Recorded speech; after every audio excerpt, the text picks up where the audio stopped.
Trazer um dos assuntos de destaque desta terça-feira. Acontece na primeira turma do Supremo Tribunal Federal o julgamento que pode tornar o ex-presidente Jair Bolsonaro réu por tentativa de golpe de Estado. E os trabalhos do Judiciário têm repercussão na política, com a articulação da oposição para o avanço do projeto da anistia para os condenados pelos ataques criminosos de 8 de janeiro. Vamos falar mais sobre esse assunto? Eu, Pedro Duran, Basília Rodrigues e Isabel Mega, com o governador do Rio Grande do Sul, Eduardo Leite. Vamos tratar sobre esse assunto de destaque do dia e outros, governador. Seja muito bem-vindo, ele que está nos nossos estúdios em Brasília. Bom dia. Bom dia, Tainá. Bom dia a todos que nos acompanham aqui nesse momento, um dia que eu sei que vai ser tomado aí pelo tema do julgamento do ex-presidente Bolsonaro, mas também os outros temas que nós vamos poder tratar aqui sobre o Rio Grande do Sul. E é claro, né, governador, que a gente já abordou aqui os aspectos jurídicos com relação a esse caso, com o senhor, o seu olhar da política, porque estamos falando de um ex-presidente da República sendo julgado na primeira turma do Supremo Tribunal Federal. O quanto que isso mexe com o ambiente político de olho em 2026? E aproveitando também o seu posicionamento com relação ao projeto de lei da anistia, o senhor é a favor ou contra? Olha, não, sou contra a anistia, entendo que merecem sim ser julgados. Agora, é claro que há que se ter um cuidado sobre a proporcionalidade das penas. O que nós observamos no Brasil, nesse processo eleitoral de 2022, envolve, sim, como nós observamos, a defesa em atos antidemocráticos até de um golpe de Estado. Mas muitas pessoas que participaram de mobilizações, de movimentos, não têm a mesma participação que outras pessoas que tenham planejado efetivamente quebrar a ordem constitucional e prejudicar o processo eleitoral. Então, a proporcionalidade das penas me parece que é importante, mas não deve haver anistia para quem tenha participado, né, de alguma forma desses atos contra a democracia. Diz-se que o custo da liberdade é justamente a eterna vigilância. É importante estarmos vigilantes, que as instituições funcionem.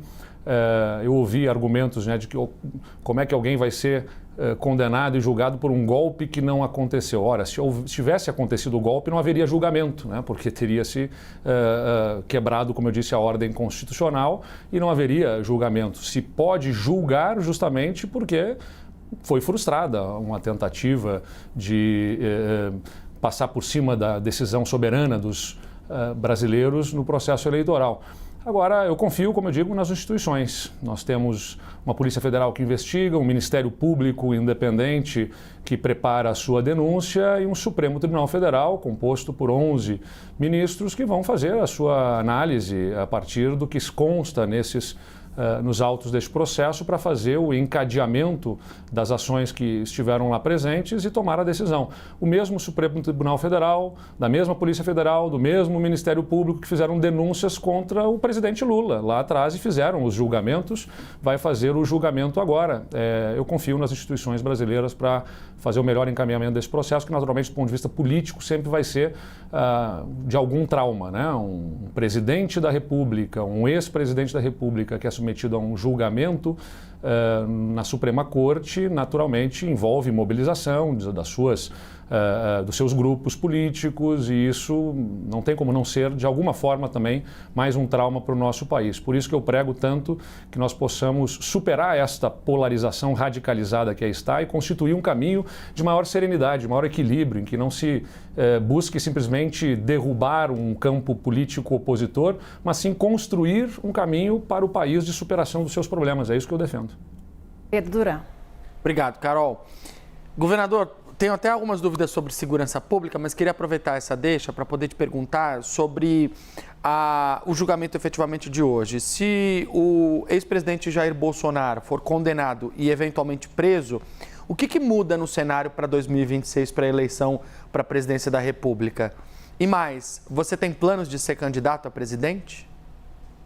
Pedro, o ex-presidente Bolsonaro tem dito que será candidato até se registrar e a Justiça Eleitoral disser o que ele deve, se ele pode ter essa candidatura registrada ou não, né? O que, nas circunstâncias que temos judicialmente, não parece poder prosperar. Mas ele diz que será candidato até o limite.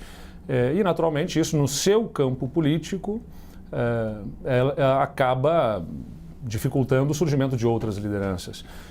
Eu insisto, da minha parte, o que eu quero ajudar a construir no Brasil é a superação dessa polarização. Não simplesmente para superar a polarização, mas para poder apresentar ao Brasil e aos brasileiros um caminho alternativo em que se possa fazer o enfrentamento duro ao crime, como precisa ser feito, e acho que o Rio Grande do Sul é um bom exemplo disso. Você disse que tem aqui algumas questões sobre segurança pública, me permita trazer. No Rio Grande do Sul, nós temos enfrentamento duro ao crime organizado. Nós reduzimos cerca de 50% homicídios, quase 80% roubos a pedestres de redução, mais de 80%, quase 90% de roubos de veículos reduzidos no estado nos últimos anos, porque a gente enfrenta com dureza o crime para colocar bandido na cadeia. De outro lado, nós temos a compreensão de que não haverá paz duradoura se nós não tivermos inclusão social, proteção aos vulneráveis e promoção de igualdade, especialmente nas regiões mais vulnerabilizadas, que mais sofrem com a violência.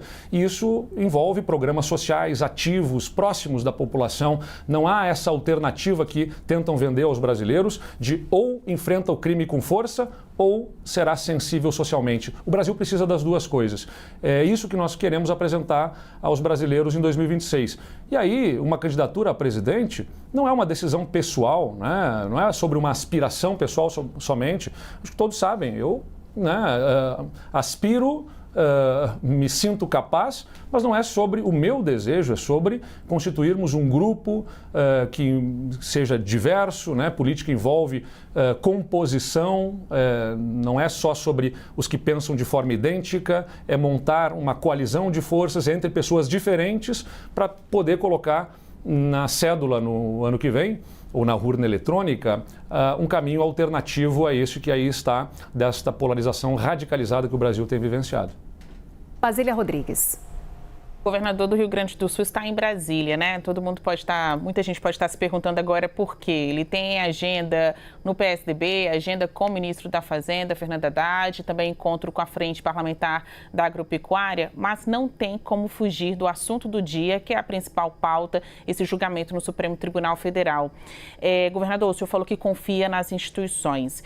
É uma resposta protocolar. Eu queria, se possível, que o senhor fosse mais direto. O senhor acha que o ex-presidente Jair Bolsonaro vai ser condenado?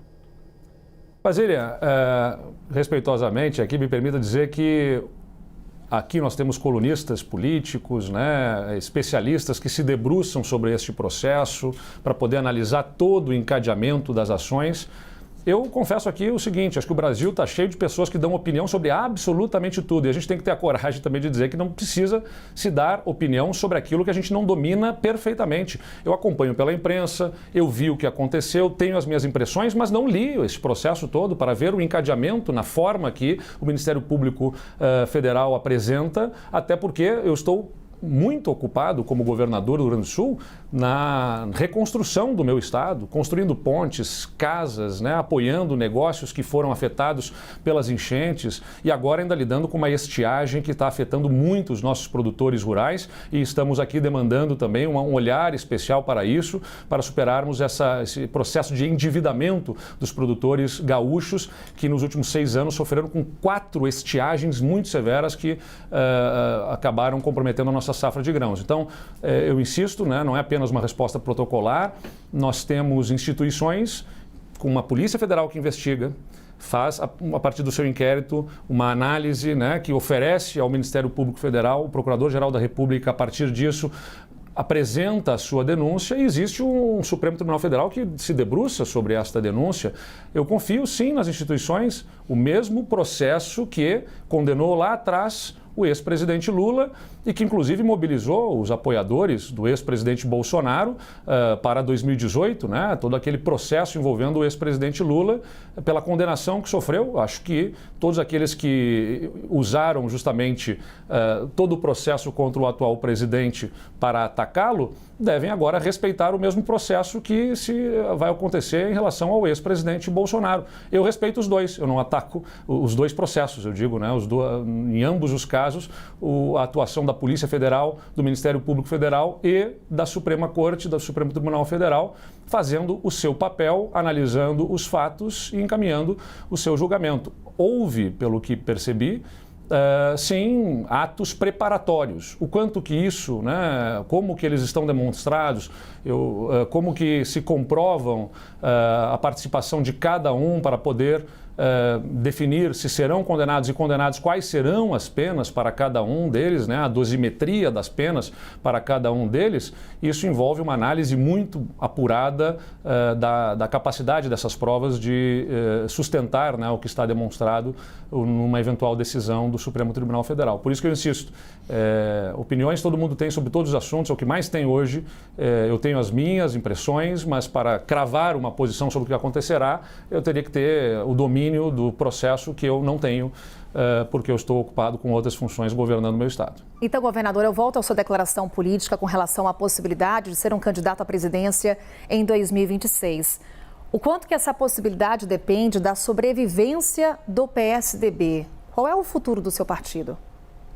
O PSDB, ao longo dos seus mais de 30 anos, aí, né, desde 1988, ofereceu ao Brasil, a partir de grandes líderes, um caminho que, inclusive, foi responsável não apenas por estabilizar o país do ponto de vista econômico, com o Plano Real, liderado pelo ex-presidente Fernando Henrique Cardoso, como também a estabilização política, eu diria, do país. Lembrem que, acho que é muito importante nós lembrarmos disso hoje, quando o país vive, né, depois de ter tido impeachment de presidente novamente, da ex-presidente Dilma, situações de denúncias em relação aos presidentes. Tenho a impressão de que o ex-presidente Fernando Henrique é o único presidente eleito nos últimos, desde a redemocratização, que não teve processos no Supremo Tribunal Federal para condenar por crimes, né, o ex-presidente Fernando Henrique. Isso é muito importante ser lembrado aqui. O presidente trouxe estabilidade política ao Brasil também num momento em que nós tínhamos observado a cassação do ex-presidente Collor, sendo o primeiro presidente eleito que conclui o mandato. Então, é essa estabilidade que o PSDB buscou oferecer. Mas é verdade, o cenário político estreitou a participação do PSDB nos processos eleitorais, a bancada diminuiu, há uma perda de prefeitos, vereadores, né? O partido diminuiu de tamanho e as regras do jogo no nosso sistema político eleitoral impõem ao PSDB uma definição para continuar participando deste processo. E a definição envolve, sim, discussão sobre fusão, incorporação, federação, os instrumentos que são possíveis no nosso sistema político eleitoral. Isso pode envolver até uma incorporação por um outro partido, né, ou uma fusão, como eu disse. O importante é que a gente possa levar para algum espaço de atuação política. O Brasil impõe filiações partidárias para participação em processos eleitorais, os nossos ideais, né? Aquilo que motivou a formação desse partido, a nossa forma de ver o Brasil e o mundo, a forma de ver o papel do Estado na vida das pessoas, onde ele deve estar, onde ele não deve estar, o Estado atuando, estar representado em alguma agremiação partidária. Essa é a discussão que nós estamos fazendo. Então, naturalmente, isso também reflete no processo eleitoral. Para poder me apresentar ou para poder sustentar outro projeto que eu venha a apoiar, nós vamos ter que ter essa definição e é isso que nós vamos buscar ao longo das próximas semanas. Eu acho que é uma decisão que o PSDB vai precisar fazer com a brevidade possível, sem correria e sem atropelos, né? Uma decisão difícil de ser tomada, mas vai ter que tomar com a brevidade possível. Eu espero que isso aconteça nos próximos meses. Governador, peço rapidamente licença aqui na nossa conversa, na nossa entrevista, porque nesse momento o ex-presidente Jair Bolsonaro acaba de chegar em Brasília e conversa com a imprensa. Vamos acompanhar. Dia 30 de dezembro fiz uma live falando que o mundo não vai acabar dia 1º. Calma, tranquilidade, vamos continuar dentro das 4 linhas. Em dezembro, nomeei os comandantes militares que o Lula pediu para nomear, né? O ministro da Defesa me procurou para ajudar na transição dentro das Forças Armadas. Foi aberto todas as portas para ele. O que o senhor espera hoje, presidente? A gente sempre espera a justiça. Como o senhor está se sentindo? Tô bem, tá? Sempre espera a justiça. Não tem nada se fundamenta nas acusações feita de forma parcial pela Polícia Federal. Lá no PL o senhor vai estar acompanhado dos parlamentares? Eu vou estar acompanhando os advogados agora e depois a gente decide o que vai fazer. Presidente, 2 dos ministros da sua defesa pediu, inclusive, para que não estivessem nesse julgamento. O senhor conta, de repente, Pediram o quê? para que não estivessem nesse julgamento? O Zanin... 2 ministros fora do julgamento. Tudo bem, olha só. Os advogados vão levantar a tese de novo sobre... Estamos com instabilidade na transmissão, mas retomamos, então vamos acompanhar. Eu ficar na primeira turma, depois questionar a questão de plenário. Que teria que ser, se fosse o pleno, seria plenário. Estão mantendo ainda a primeira turma. E outros casos também, a Débora, a do batom, né? É para ser julgada aqui ou primeira instância? Era, inclusive, segundo o Poder 360 que eu vi agora, seria ajuizado especial. Nada além disso. Nessa formação atual dos ministros da Corte, o senhor conta com uma unanimidade contrária em termos de voto? Esperar o placar sair, ok? Esperar o placar sair. O senhor vai ver... Agora, o meu advogado, o do Braga Neto, que eu não converso com ele, né? Que eu não posso conversar, vejo o acompanhamento da imprensa, são advogados experientes, conhecem com profundidade toda a jurisprudência do Supremo Tribunal Federal. Isso vai ser levantado, inclusive estou com delações. A Lava Jato tem quase 200 delações, a minha teve uma, completamente irregular, do começo ao fim. Um vai e vem do delator, que estava ali pressionado de prender a esposa e a filha dele. Ou não era? Vocês viram as imagens. Os advogados pediram. Delação premiada tem um início, né? Que você qualifica ali o delator até o final. Os advogados pediram o vídeo, os vídeos das delações. Não chegaram pra gente ainda. Nos deram 15 dias para defender num processo de mais de 100 mil páginas. Mais uma quantidade grande também de vídeos e áudios. Agora, não deram a integridade do que foi usado como prova. O senhor vai assistir o julgamento? O ex-presidente... O senhor vai acompanhar pela televisão? Em algum lugar eu vou assistir. O ex-presidente Jair Bolsonaro, nesse momento, conversa com a imprensa, responde ali um questionamento com relação se vai acompanhar ou não o julgamento. Disse que sim, não definiu ainda um local, mas nesse momento trazendo a sua estratégia também jurídica, repetindo já alguns argumentos que ele vem levantando recentemente. O julgamento começa daqui a pouquinho, às 9h30 da manhã, na primeira turma do Supremo Tribunal Federal. Os ministros vão decidir se Bolsonaro vira réu por tentativa de golpe de Estado. Destaque ali na imagem, Pedro Duran, que chamava a atenção. Temos ali o deputado Luciano Zucco, do PL do Rio Grande do Sul, também acompanhando o ex-presidente. E por falar em Rio Grande do Sul, seguimos a nossa conversa com o governador Eduardo Leite, que gentilmente aqui cedeu um pouco do espaço para que pudéssemos acompanhar as declarações do ex-presidente da República. Seguimos a nossa conversa, governador. Mais uma vez, pedimos desculpas pela interrupção. Agora, a Isabel Mega quem tem uma pergunta para o senhor. Por favor, Isabel. Oi, governador. Bom dia. Obrigada por estar aqui com a gente. Governador, queria voltar no assunto do PSDB e da continuidade ou não do senhor no partido. O senhor estava falando sobre a redução de tamanho, é um case histórico do Brasil, já que o PSDB já foi muito grande e hoje é um partido ali que está arrumando para, de fato, ficar o que a gente chama aqui em Brasília na política de partido nanico. O senhor avalia que o PSDB ficou pequeno para o senhor? Essas possibilidades que você próprio mencionou para a gente, né, de conversas com outras legendas, tem aí o Republicanos, o fariam ficar no PSDB? E como é que estão as conversas com o PSD?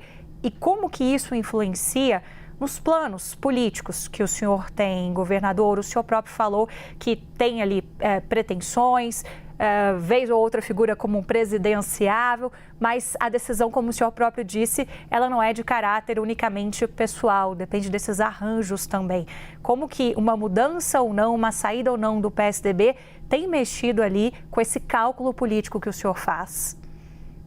Olha, Isabel, eu sempre digo que se a gente perguntar para um jornalista, um repórter na TV comunitária numa cidade do interior, se ele quer ser âncora ou jornalista aqui na CNN, certamente ele vai dizer que aspira a isso. E depende só do seu esforço e do seu trabalho, né? Buscar, construir os caminhos para chegar nos seus objetivos. Na política, a aspiração também é absolutamente legítima, mas não depende só da gente, né? Porque não é sobre ser na política, é sobre fazer. Acho que isso é muito importante ter clareza. Eu quero ajudar a fazer a diferença nesse Brasil Brasil que vejo na política gente mais disposta a destruir um ou outro do que a construir algo de positivo.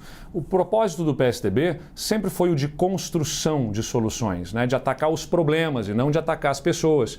E nos últimos tempos isso pareceu, né, ser quase que impossível na política por esse clima belicoso, né, destrutivo, em que cada um quer ocupar o espaço às custas da destruição de um adversário, enquanto os problemas continuam lá. Né, dificuldades em relação à inflação, à segurança pública, estão aí presentes na vida dos brasileiros, porque parece que um campo político só quer aniquilar o seu adversário ao invés de exterminar os problemas.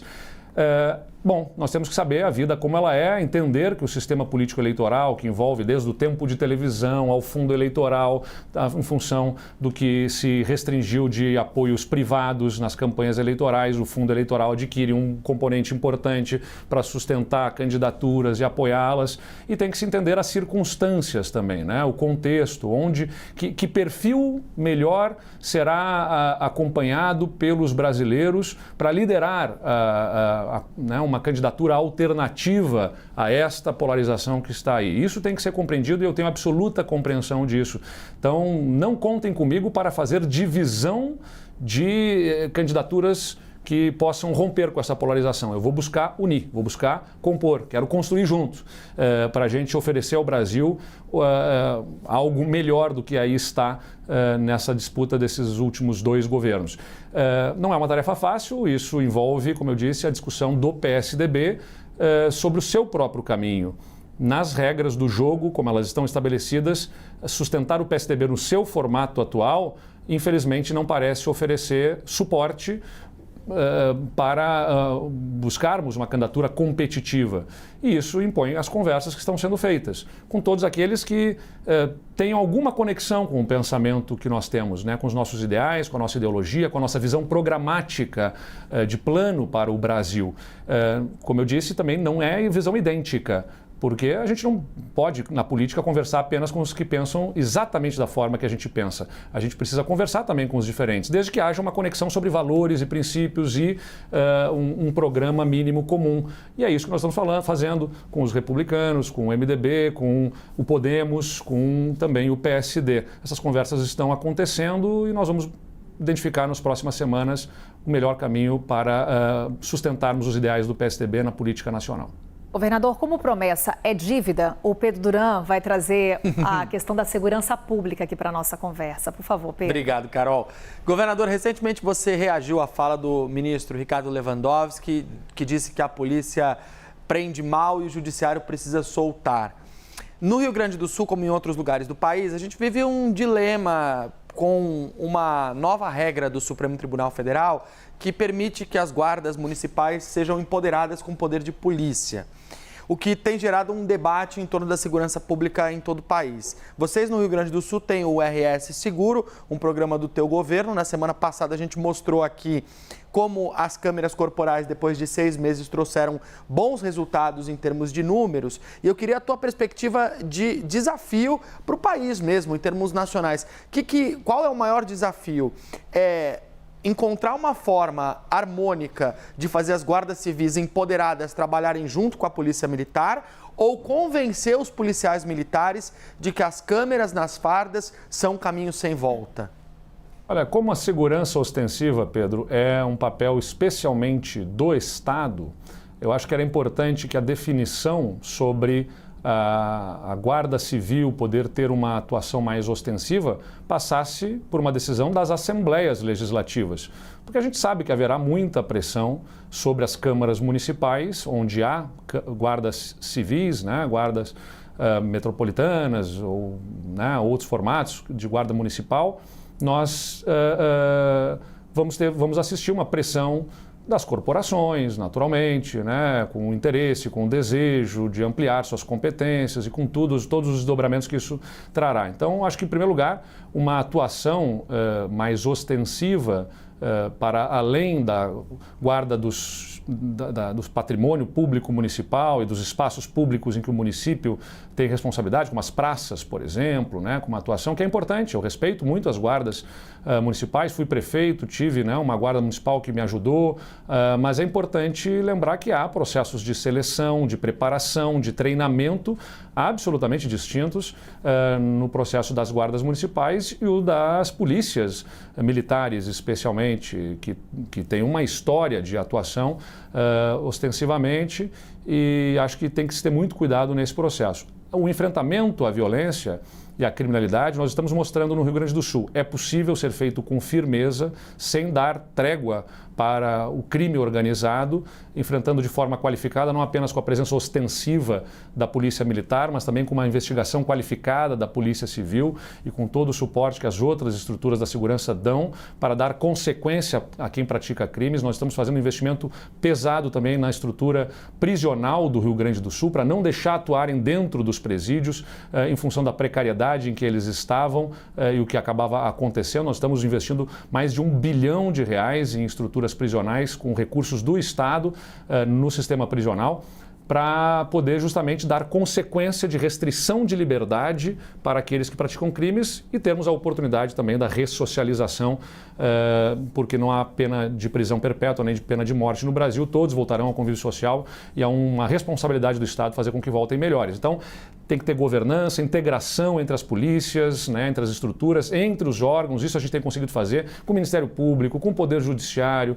com a Defensoria, puxando numa mesma direção para enfrentar esse crime que se organiza e que se aproveita justamente dos espaços que a divisão das responsabilidades próprias do Poder Público, né, entre Judiciário, o Executivo, o Ministério Público, toda essa divisão acaba, vamos dizer assim, deixando frestas que são aproveitadas pelo crime organizado, que não precisa ter essa divisão, então age com muito mais agilidade nos crimes do que o Estado é capaz de fazer para combater. E a gente tem que fechar essas frestas a partir de muita interação, muito diálogo, muita integração. E a gente tem governança definido, base em dados estatísticos, que tem ajudado o Rio Grande do Sul a fazer uma expressiva redução. O ano passado, 2024, foi o ano mais seguro da história do Rio Grande do Sul. 2023 tinha sido o ano mais seguro, 2024 superou, e os primeiros meses deste ano mostram dados ainda melhores do que observamos no mesmo período do ano passado. Ou seja, estamos indo de forma consistente, não é apenas circunstancial, no rumo de um estado cada vez mais seguro para os gaúchos e para todos aqueles que desejem viver lá. Governador do Rio Grande do Sul, Eduardo Leite, nessa conversa aqui conosco ao vivo na CNN Brasil, falando sobre vários assuntos. Governador, mais uma vez, muito obrigada pela sua presença, por essa entrevista. Até uma próxima. Obrigado, Carol. Obrigado a todos e até uma próxima. Bom trabalho aí em Brasília. Basília Rodrigues, Isabel e Pedro Durão, obrigada também. Daqui a pouco a gente conversa mais.